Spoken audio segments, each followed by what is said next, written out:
Dieu nous parle. Chaque jour, Charles et Carole vous présentent la leçon de l'école du sabbat.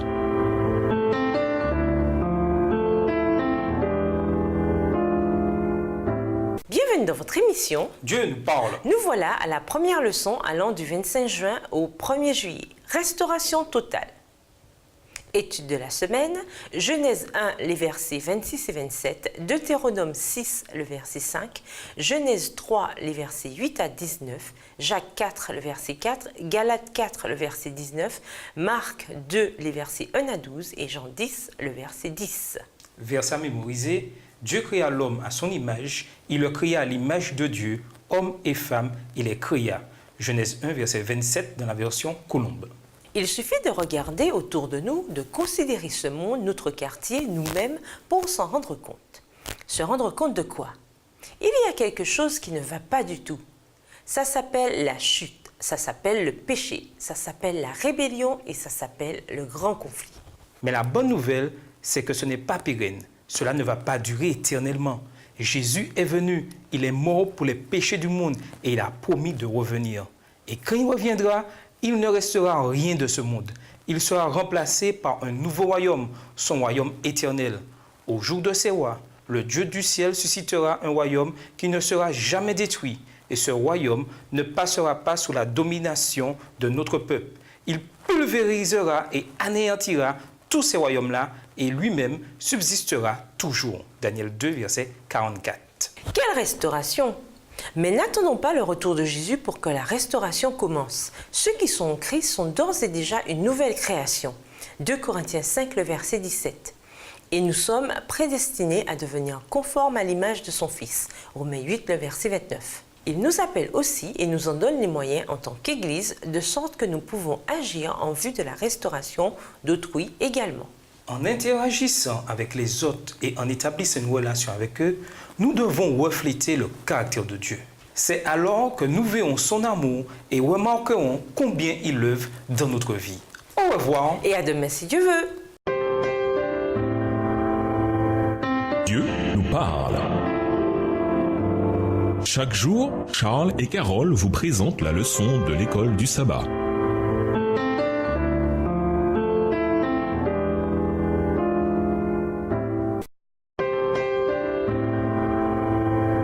Dieu nous parle. Chaque jour, Charles et Carole vous présentent la leçon de l'école du sabbat.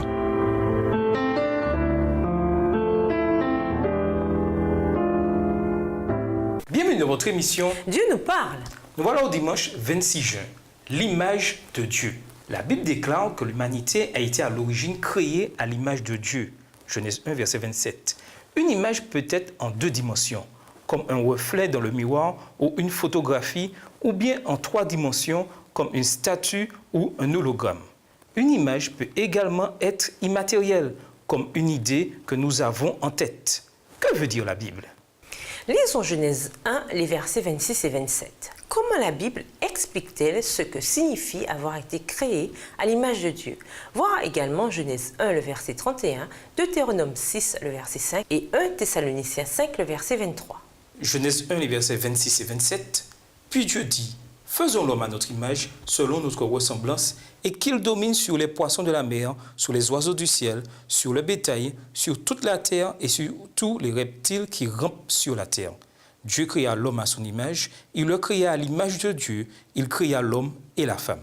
Genèse 1, le verset 31. Dieu vit tout ce qu'il avait fait et voici, cela était très bon. Ainsi, il y eut un soir et il y eut un matin, ce fut le 6e jour. Deutéronome 6, verset 5. Tu aimeras l'Éternel, ton Dieu, de tout ton cœur, de toute ton âme et de toute ta force. 1 Thessaloniciens 5, le verset 23. Que le Dieu de paix vous sanctifie lui-même tout entier et que tout votre être, l'esprit, l'âme et le corps soient conservés irrépréhensibles lors de l'avènement de notre Seigneur Jésus-Christ. Avec la création de nos premiers parents, Dieu a mis en place un nouveau standard pour la vie sur terre, l'homme et la femme. Parmi toutes les autres créatures que Dieu a faites à ce moment-là, eux seuls étaient à l'image de Dieu. Ce n'étaient pas des singes évolués. En tant qu'êtres humains, nous sommes radicalement différents de toutes les autres formes de vie présentes sur Terre. Et toute théologie qui minimise cette différence ne fait que dégrader l'humanité. Dieu les appela du nom d'humains. Adam, Genèse 5, le verset 2. Autrement dit, les deux, hommes et femmes, bien que différents et distincts, étaient un. Ensemble, dans leur plénitude et leur complémentarité, ils représentaient l'image de Dieu. La nature de l'image de Dieu est holistique. Quand Adam sortit des mains de son Créateur, il lui ressemblait physiquement, mentalement et spirituellement. Le mot pour image en hébreu est selem. Le mot pour ressemblance est démut. Ces mots peuvent évoquer ce qui est physique, selem, et ce qui est intérieur, démut, ce qui inclut les aspects spirituels et mentaux de l'humanité. Ellen G. White le reconnaît quand elle dit que l'homme a été fait à l'image de Dieu aussi bien physiquement que par son caractère. Deutéronome 6, verset 5 mentionne les différentes dimensions de l'être humain, l'âme spirituelle, le cœur, l'esprit, le mental et la force, le physique. On trouve le même modèle dans 1 Thessaloniciens 5, verset 23. Un être humain fait à l'image de Dieu comprend naturellement toutes ces dimensions. Cette idée d'être fait à l'image de Dieu comprend beaucoup d'autres dimensions, mais la Bible est claire. Les êtres humains sont une création distincte et unique ici sur Terre. Aucune créature ne peut rivaliser. Pourquoi est-il important de toujours garder cette distinction à l'esprit? Et nous vous laissons à cette question de réflexion. Comment le fait d'être créé à l'image d'un Dieu trinitaire illustre-t-il la façon dont nous devons vivre? Au revoir. Et à demain si Dieu veut. Dieu nous parle. Chaque jour, Charles et Carole vous présentent la leçon de l'école du sabbat.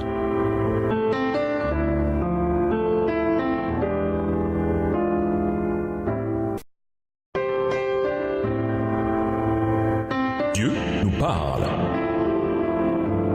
Chaque jour, Charles et Carole vous présentent la leçon de l'école du sabbat.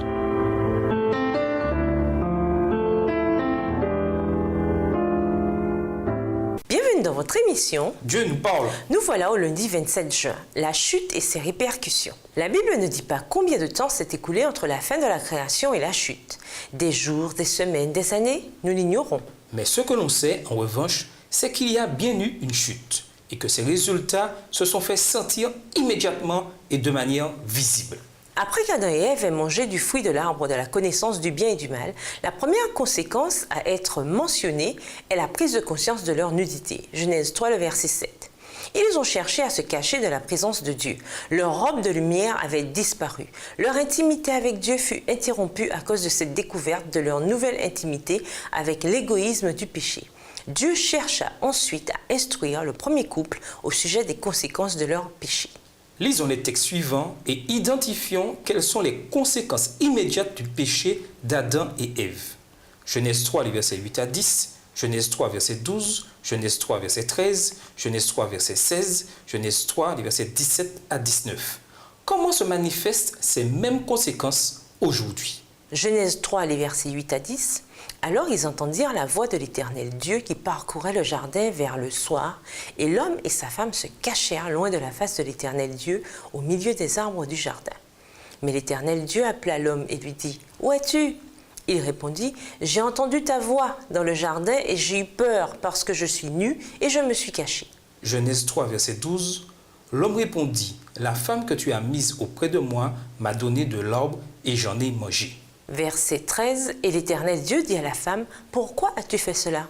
La femme répondit, « Le serpent m'a séduite et j'en ai mangé. » Verset 16, il dit à la femme, « J'augmenterai la souffrance de tes grossesses, tu enfanteras avec douleur, et tes désirs se porteront vers ton mari, mais il dominera sur toi. » Versets 17 à 19, il dit à l'homme, « Puisque tu as écouté la voix de ta femme et que tu as mangé de l'arbre au sujet duquel je t'avais donné cet ordre, tu n'en mangeras point, le sol sera maudit à cause de toi. C'est à force de peine que tu en tireras ta nourriture tous les jours de ta vie. Il te produira des épines et des ronces et tu mangeras de l'herbe des champs. C'est à la sueur de ton visage que tu mangeras du pain jusqu'à ce que tu retournes dans la terre d'où tu as été pris, car tu es poussière et tu retourneras dans la poussière. » Pas de doute. La chute était bien réelle. La chute a été dure et la chute a eu des conséquences terribles pour notre espèce. La longue et tragique histoire de l'humanité jusqu'aux événements récents révèle les conséquences tragiques du péché. Comme nous devons être reconnaissants d'avoir reçu cette promesse, un jour la tragédie du péché sera terminée et ne recommencera jamais plus. En quoi vivons-nous chaque jour avec les conséquences de nos propres péchés? Et nous vous laissons avec la question du jour. En quoi les 2 premiers commandements se rapportent-ils à l'image de Dieu? Au revoir. Et à demain si Dieu veut. Dieu nous parle. Chaque jour, Charles et Carole vous présentent la leçon de l'école du sabbat.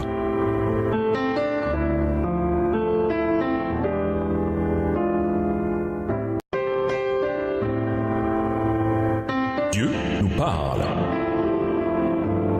Chaque jour, Charles et Carole vous présentent la leçon de l'école du sabbat.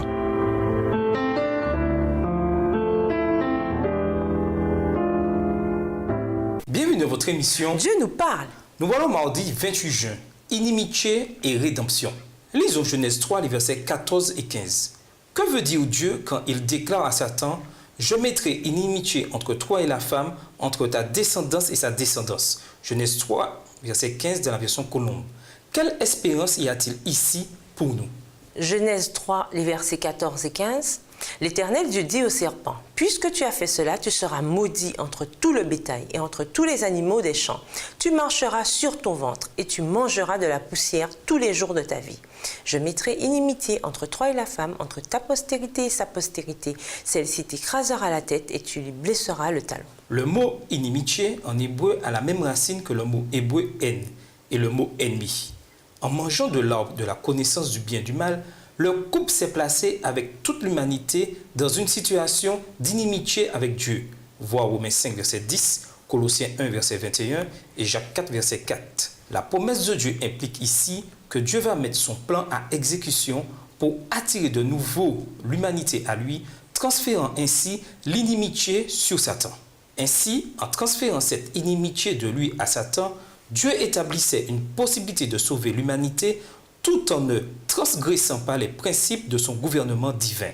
C'est ce que signifie rachat, au sens originel, ce que Dieu a fait pour nous et ce qu'il continue de faire pour finalement restaurer ce qui a été perdu lors de la chute. Que révèlent les textes suivants sur la rédemption? Lévitique 1, les versets 3 et 4, 1 Corinthiens 5, le verset 7, 1 Jean 1, le verset 9.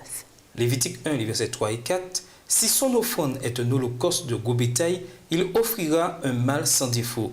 Il l'offrira à l'entrée de la tente d'assignation devant l'Éternel pour obtenir sa faveur.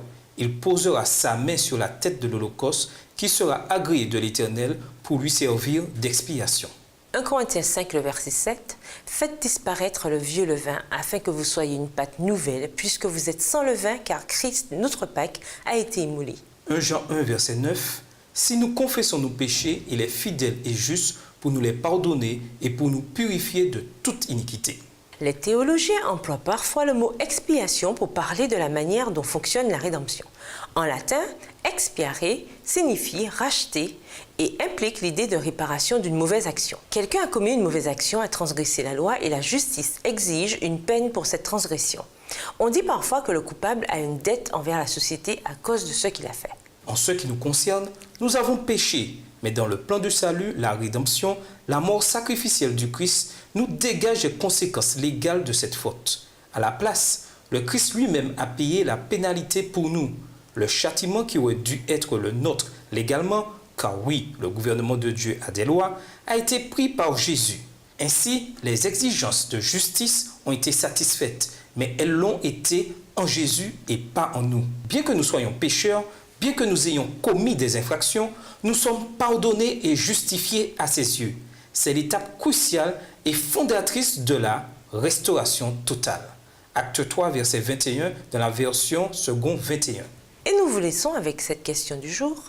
Qu'est-ce qui pourrait changer dans votre vie si vous preniez l'habitude de demander à Dieu de vous aider chaque jour à être en bénédiction à quelqu'un ayant besoin d'aide? Au revoir. Et à demain si Dieu veut. Dieu nous parle. Chaque jour, Charles et Carole vous présentent la leçon de l'école du sabbat.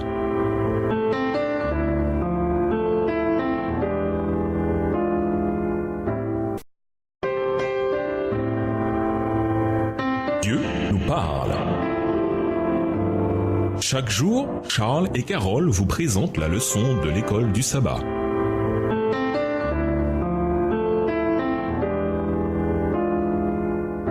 Bienvenue dans votre émission. Dieu nous parle. Nous voilà au mercredi 29 juin. Restauration en Jésus. Mes enfants, pour qui j'éprouve de nouveau les douleurs de l'accouchement, jusqu'à ce que le Christ soit formé en vous. Galates 4, le verset 19. À l'origine, nous avons été créés parfaits et complets dans un monde parfait et complet. Malheureusement, ce paradis d'avant la chute a été perdu à cause du péché et le monde tel que nous le connaissons est rempli de mort, de violence, de souffrance, de peur et d'ignorance. Le plan du salut a été conçu afin de ramener ce monde dans sa perfection originelle. Le Christ est venu afin de regagner ce qui a été perdu à la chute. Au commencement, Dieu créa l'homme à son image et l'enrichit de facultés nobles et bien équilibrées. Par la chute et ses conséquences, ses dons étaient pervertis. Le péché a souillé et presque oblitéré l'image de Dieu en l'homme. C'est pour restaurer cette image que le plan du salut a été formé et qu'un temps d'épreuve nous a été accordé. Revenir à notre perfection originelle, tel est l'objet principal de la vie présente et le vrai but de l'éducation. Certes, cette restauration ne sera complète qu'avec le nouveau ciel et la nouvelle terre, mais le processus a d'ores et déjà commencé en nous. Lisons Galates 4, le verset 19. Quelles que soient ses préoccupations immédiates, quel point important Paul soulève-t-il ici? Galates 4, verset 19. Mes enfants, pour qui j'éprouve de nouveau des douleurs de l'accouchement, jusqu'à ce que le Christ soit formé en vous. Dans Hébreux 1, le verset 3, le Christ lui-même est présenté comme l'image de Dieu, l'expression de sa personne, dans la version second 21. Comparez ce texte avec Jean 14, verset 9, 2 Corinthiens 4, le verset 4 et Colossiens 1, le verset 15. Il souhaite s'unir avec nous afin de restaurer l'image de Dieu en nous. Si nous y consentons, le Christ, l'image de Dieu, peut vivre en nous. Christ en vous, l'espérance de la gloire. Colossiens 1, le verset 27. L'expérience finale de restauration à son image aura lieu au retour de Jésus, voir 1 Corinthiens 15, verset 49, 1 Jean 3, verset 2. Mais quand le Christ est en nous et que nous sommes en Christ, le processus de restauration à l'image de Dieu commence ici-bas. Quand cela arrivera, nous aurons à cœur d'amener ceux qui nous entourent à celui qui peut les restaurer eux aussi. Bien que cette œuvre de restauration commence dès aujourd'hui en nous, pourquoi devons-nous toujours garder à l'esprit que cette restauration ne sera pas totalement achevée avant le retour de Jésus? Et nous vous laissons cette question de réflexion. Pourquoi l'aspect de la confiance est-il un facteur clé dans notre relation avec Dieu? Au revoir. Et à demain si Dieu veut. Dieu nous parle. Chaque jour, Charles et Carole vous présentent la leçon de l'école du sabbat.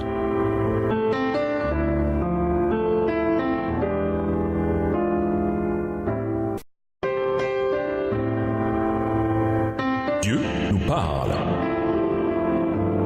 Chaque jour, Charles et Carole vous présentent la leçon de l'école du sabbat.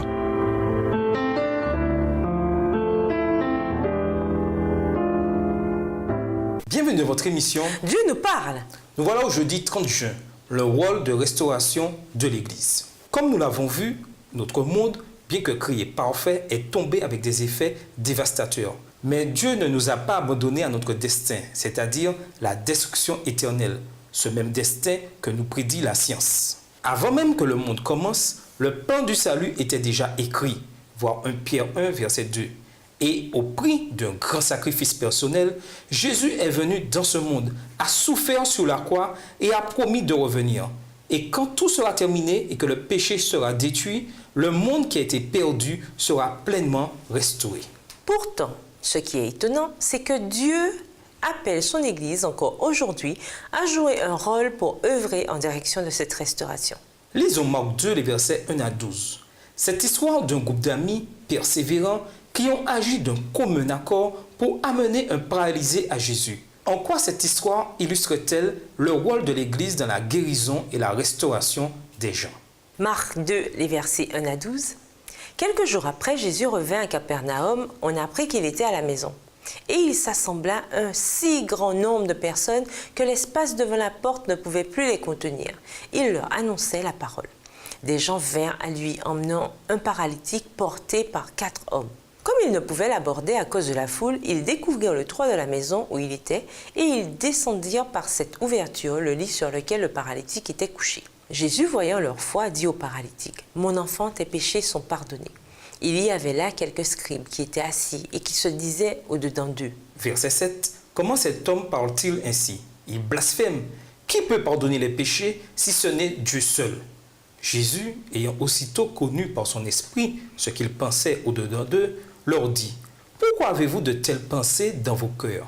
Lequel est le plus aisé de dire au paralytique, « Tes péchés sont pardonnés » ou de dire, « Lève-toi, prends ton lit et marche » Or, afin que vous sachiez que le Fils de l'homme a sur la terre le pouvoir de pardonner les péchés, je te l'ordonne, dit-il au paralytique, « Lève-toi, prends ton lit et va dans ta maison. » Et à l'instant, il se leva, prit son lit et sortit en présence de tout le monde, de sorte qu'ils étaient tous dans l'étonnement et glorifiaient Dieu, disant, « Nous n'avons jamais rien vu de pareil. » La maison était pleine de gens en raison de la présence de Jésus. Son amour pour les gens attirait les foules. Les 4 hommes ont fait un grand trou dans le toit pour faire descendre l'homme malade spirituellement, mentalement et physiquement à Jésus. Puis Jésus l'a restauré en pardonnant ses péchés, en lui donnant la paix de l'esprit et en lui ordonnant de se lever et de marcher. Jésus a démontré que l'on ne peut être véritablement guéri à moins d'être restauré de manière globale. Comment l'apôtre Jean décrit-il la raison pour laquelle le Christ est apparu sur terre? Quelle espérance peut-on tirer de ces promesses? Lisons Jean 10, verset 10 et 1 Jean 3, verset 8. Jean 10, verset 10. « Le voleur ne vient que pour dérober, égorger et détruire. Moi, je suis venu afin que les brebis aient la vie et qu'elles soient dans l'abondance. » 1 Jean 3, verset 8. Celui qui pêche est du diable, car le diable pêche dès le commencement. Le Fils de Dieu a paru afin de détruire les œuvres du diable.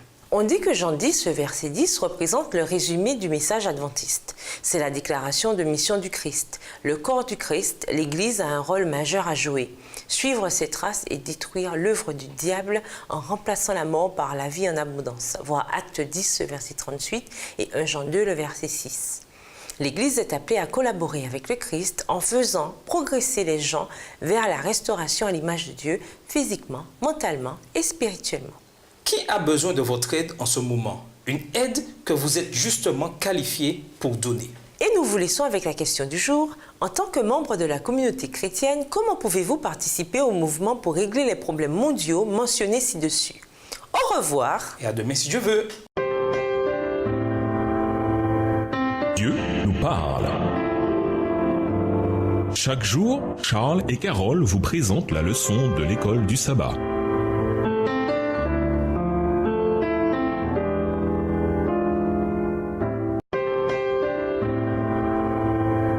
Dieu nous parle. Chaque jour, Charles et Carole vous présentent la leçon de l'école du sabbat.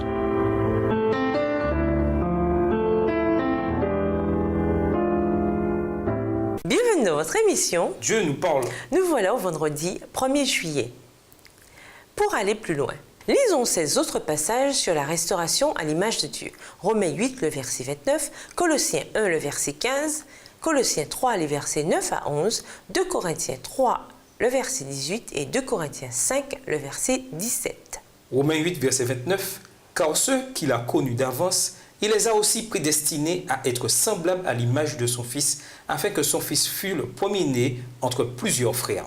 Colossiens 1, le verset 15, il est l'image du Dieu invisible, le premier-né de toute la création. Colossiens 3, verset 9 à 11. Ne mentez pas les uns aux autres, vous étant dépouillés du vieil homme et de ses œuvres, et ayant revêtu l'homme nouveau, qui se renouvelle dans la connaissance selon l'image de celui qui l'a créé. Il n'y a ici ni grec ni juif, ni circoncis ni incirconcis, ni barbare, ni scythe, ni esclave, ni libre, mais Christ est tout et en tous.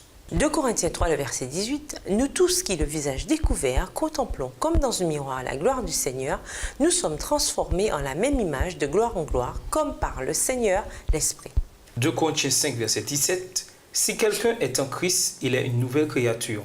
Les choses anciennes sont passées, voici, toutes choses sont devenues nouvelles. » Nous vous invitons à lire dans le livre Patriarches et Prophètes, les chapitres La création, la tentation et la chute et le plan de la rédemption aux pages 21 à 48 écrits par Ellen G. White. En tant que peuple, nous avons été appelés par Dieu à œuvrer en faveur des autres, pour le bien des autres, à montrer aux autres les promesses d'espérance et de restauration que nous avons reçues en Jésus. Et le Seigneur peut agir à travers nous de différentes manières en ce sens. Certaines églises offrent une restauration physique avec des programmes et des services de santé. Par exemple, le système de santé, d'hôpitaux et de cliniques de l'Église fonctionne de concert vers ce même objectif. La restauration et le rétablissement peuvent avoir lieu grâce à des formations qui équipent les membres de la communauté pour combler leurs besoins. Les églises peuvent également établir ou développer les écoles locales, donner des formations, des cours d'alphabétisation, du soutien scolaire, de la relation d'aide, etc. Dans leur quête de restauration et de vie abondante, beaucoup comprendront qu'ils ont également besoin de restauration spirituelle et morale, même s'ils n'y pensaient pas au départ. En fait, c'est une facette clé de la restauration à l'image de Dieu. Voir Éphésiens 4, les versets 22 à 24.